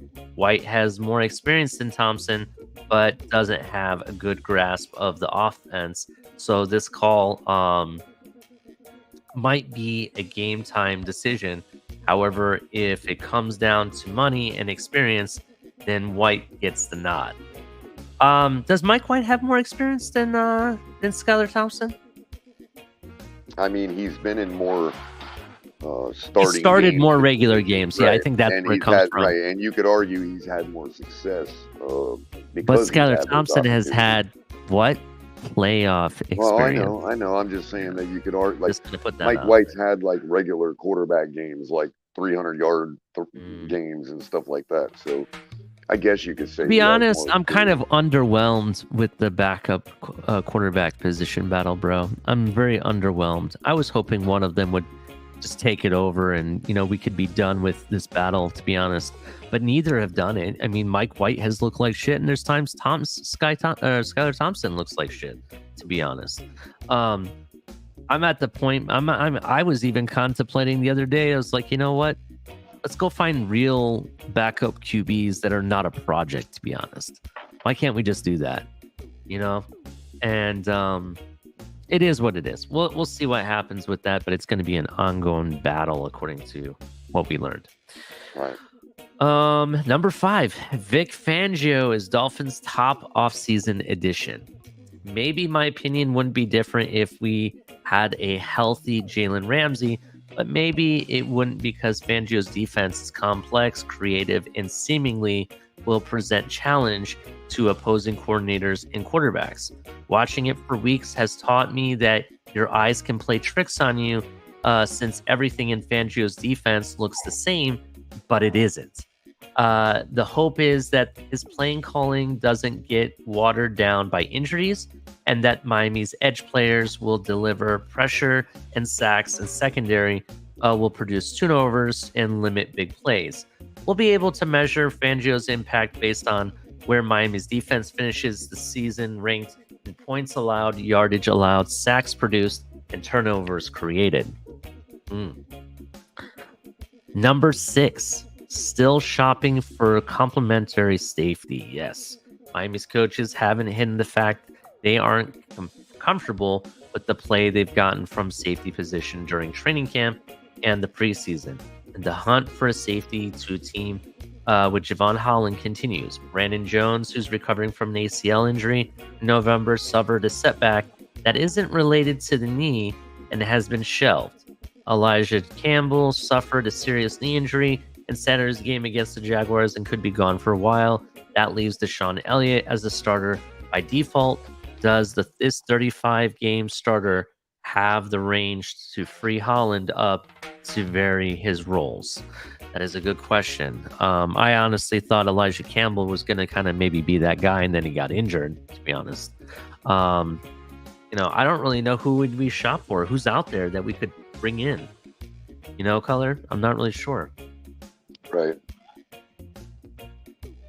I mean, I can't think of anybody. I mean, we'll know more after today once more cuts are made, but I mean... So roster depth is still a concern, Color. That's number 7. Mm-hmm. Fangio tried to warn us during the offseason program. Miami has a roster that is filled with top shelf talent, but no filler because depth at tight end, the offensive line and defensive line, linebacker, and the secondary is a concern. When will this problem surface? When injuries require a top shelf player to be sidelined for a month or more, and the backup has to bridge the gap, except that player to be attacked by opposing offenses and defensive coordinators. The Dolphins need to fix this issue by scoring the waiver wire for possible upgrades all season and approaching practice squads for talent like Zach Seiler, a waiver wire find back in 2019. There's some players that we could pick up that I've seen already starting to, starting to get cut and everything. There's some interesting names out there. And I won't be surprised if we bring in another corner because that's what we seem to be doing all the time, or even a safety. But, we'll see what happens. I think it's going to be really interesting to see who we bring in, if anybody, by the 4 p.m. deadline, to be honest. Let's see. Christian Wilkins' extension isn't a layup. The Dolphins have been working toward extending Wilkins for nearly 4 months now, and with 2 weeks to go before the start of the season, there's a good chance the deal won't get done because both sides haven't agreed to the average salary per year, among other things. That's what we saw Seiler sign a 3-year extension worth $39 million, $20 million guaranteed on Sunday.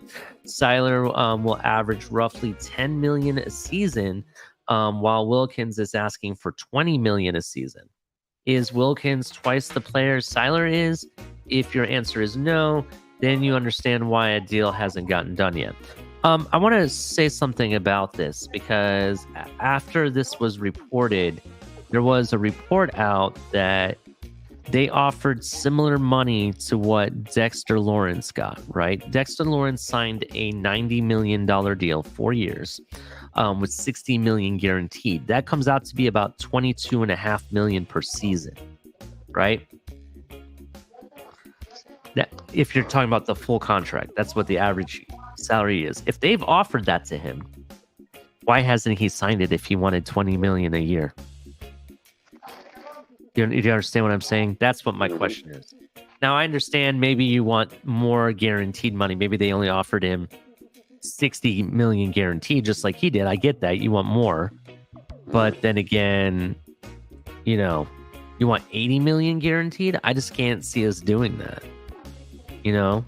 I just don't see us, doing that, to be honest. But it's up to, them, whatever maybe we do it, It would definitely help because we could lower our cap amount and save, quite a bit of millions of dollars off the cap and use that money to allocate towards bringing in depth that we need. You know what I mean? So Right. That's something that would be nice, but will this get done? I don't know. But the longer you wait, the harder it's going to be to even trade him to get, fair value for him. So that's why it's going to be very interesting to see what we do, bro, to be honest. Right. Mm. And Now, with here's all a this position. commotion in the chat about everybody saying great show, Ryan AP. You got a new show you didn't tell us about, Ryan, man? What's going on? Anyway, sorry, Ollie. I just had to put that out there. Why, was there a great show? Yeah, everybody's telling Ryan great show. If he's got a show, I'd be interested in knowing where. Yeah, it's at. drop your link in the thing. We want to, see it. Maybe become a subscriber, and definitely Control you drop a little in the bit, chat. that kind of thing. Just kidding. No, only you, Color. Only you. All right. Let me actually continue where I was lefting off. Okay, so this is a position I'm kind of concerned about. Inside linebackers have growing to do. Jerome Baker isn't aware he's on a borrowed time. If the fifth-year starter who has averaged 102 tackles a season doesn't have a productive season, he'll either be waived or shaken down for a pay cut by the Dolphins. And David Long has flashed from time to time, but so far he lacks consistency that this defense needs from the position. Let's hope both stay healthy for the entire season, because the option behind them are less than ideal. Yes, the linebackers room has been kind of underwhelming. I need them to step it up, to be honest. And I won't even be surprised that if Baker becomes talks of a possible trade deadline piece too. You know, where he is with his contract. And actually, let me pull that up real quick.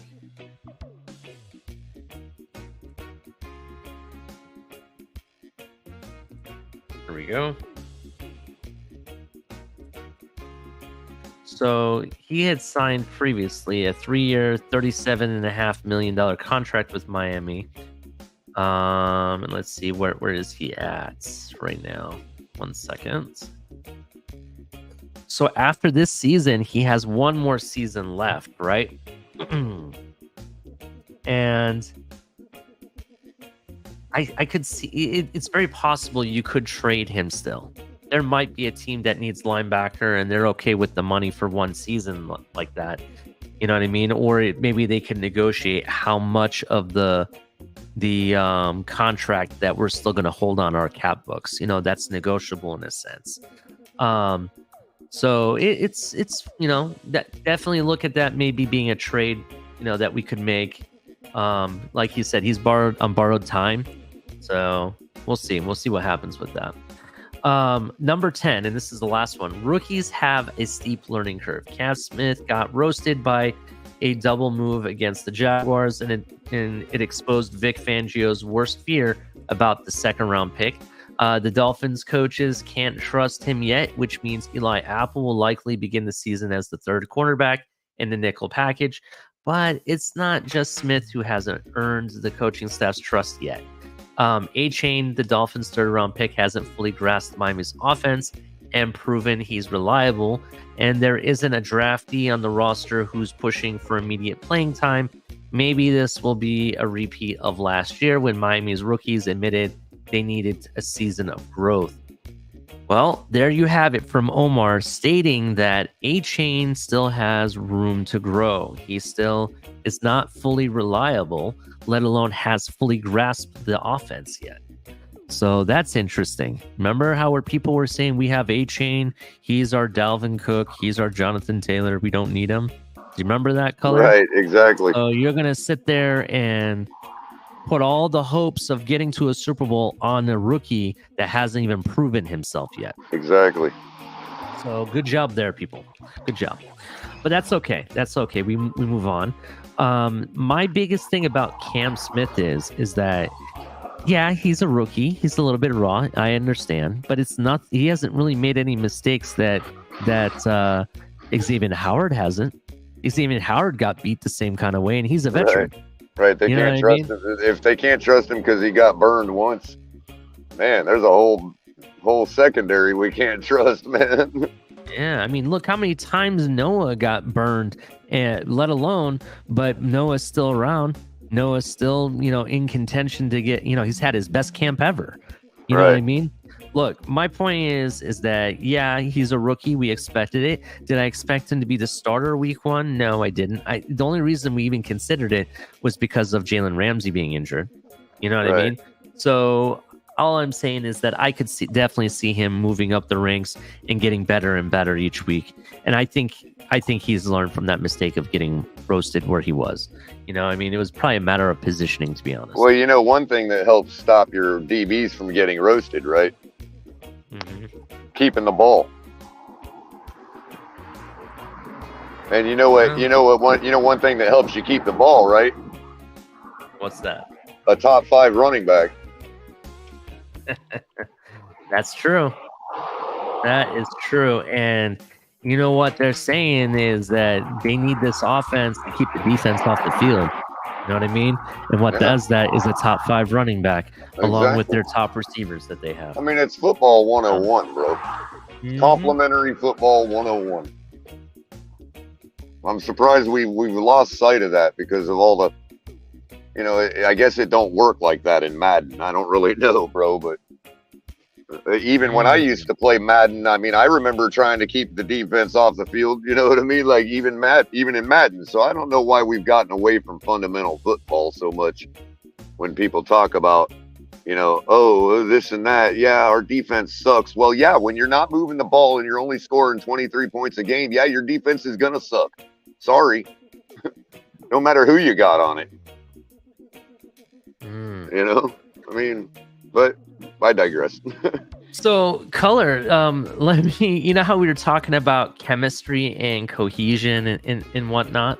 Mm-hmm. And not to say that there's big chemistry here, but it's just kind of funny. So, there's Jordan Schultz reported that teams are calling about the Saints cornerback Bradley Roby, right? And Bradley Roby, he's been on the market a while now. Yeah, I think he played for the Saints, and he also played for the Texans, I believe. I could be wrong. Yeah, well, I mean, I thought they had just picked him up because he was one of the guys on the free agent list when we went and got Eli Apple. No, that's true. That's true. But Bradley Roby, because people are calling about him, he played for Ohio State. So did Eli Apple. That'd be kind of funny if we were to pick him up. And well, that's why I pointed out, because back when we picked up Apple, I had saw the list of guys that were available, and that was one that jumped out at me was Roby. He's a household name in the secondary. Yeah, so I just thought that was kind of funny. I was just throwing it out there because I was like, imagine if we get him, then you have like Ohio State secondary all of a sudden. It'd be kind of funny. Let's see what else. Tom Paracero 10 minutes ago reported that fullback Clint Rakovich, per sources, is being waived by the Falcons. By the way, what were you going to say, Color? I'm just reading news. It was about I forget the guy's name, Leatherwood or something, that's available. Oh, offensive lineman, yeah. And I had inquired about whether he happened to be on the offensive line when Tua was in Alabama, and he was. Unfortunately, if you want highlights of him, I think he happens to be one of the tackles on the infamous play that almost ended Tua's career. So might be some bad memories there. I just thought of a bad joke, kind of, because you said the name Leatherwood, right? Is Leatherwood a football name? It's close. Close. What about what is his name? Alex, right? Alex Leatherwood. I think so. Yeah. Yeah, that's a football name. What about the last name Nailwood? No. No. Total poke. It has the the virtue of being a football name, but nah, it's fake. It's not a football name. Interesting. It seems too contrived, like Nailwood. I'm gonna nail you to the wood because I'm a football player. Nah, it's contrived, bro. It's totally both. What do you call a Leatherwood that marries a Nailwood? Do I really want to know this? Leatherface.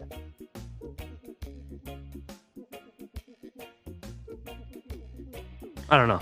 I don't know. I'm scared. It just made sense. I'm scared. Oh God, I think that's the guy's name from Texas Chainsaw Massacre. Yeah. It's Leatherface, right? Yeah. It'd be funny. I don't know. I was trying to make funny. It's too early in the morning for me, bro. I would say, Yeah, Ian Rappaport is reporting 5 minutes ago that today is the day. The decision is going to be made.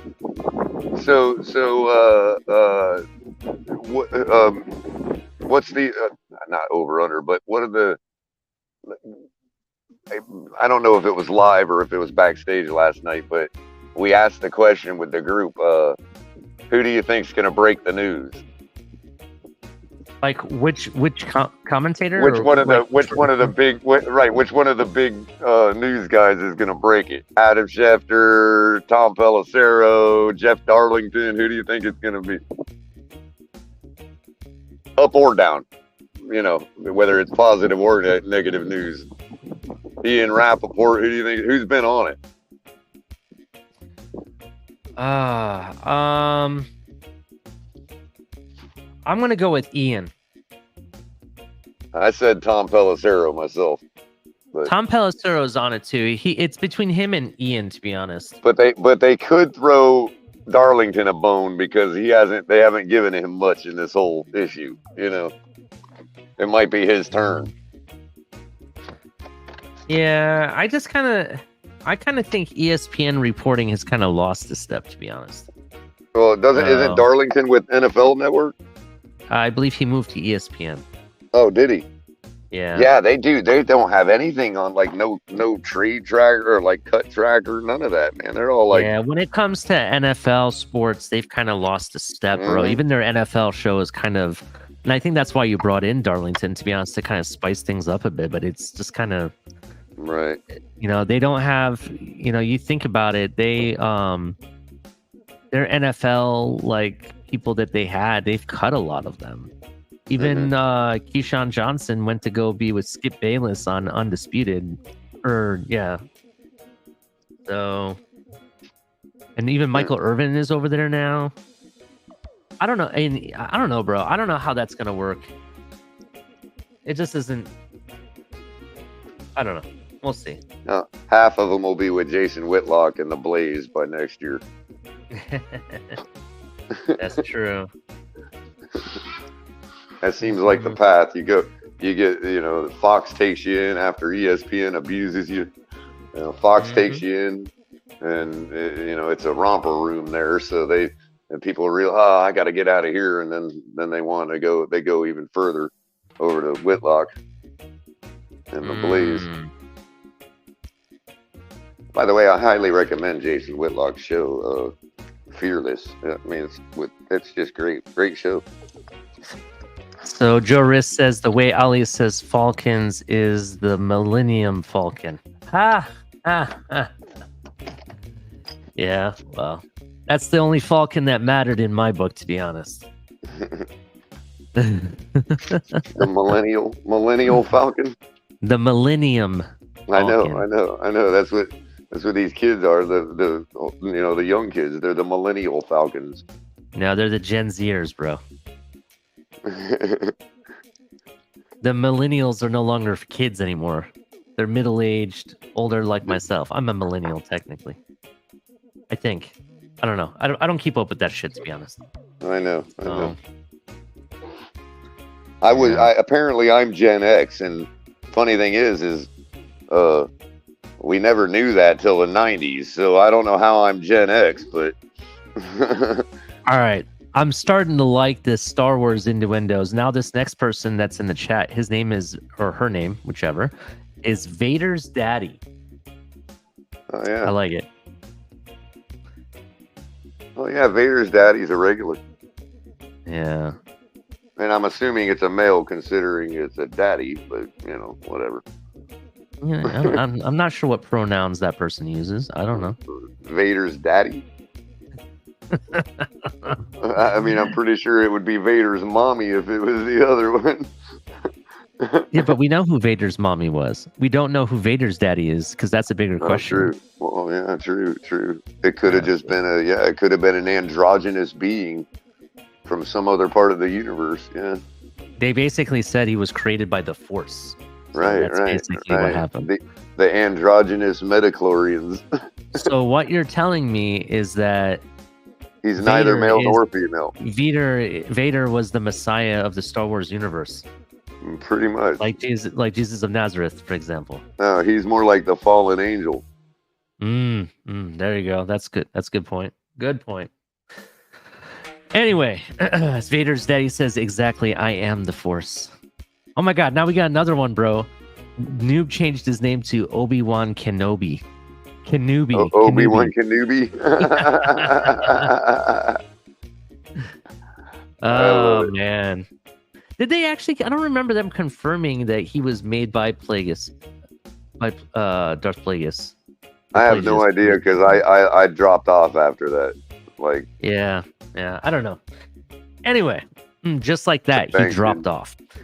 Who dropped off? Me? You. Yeah, you did. Oh, just for a second. I just kicked over to my wife.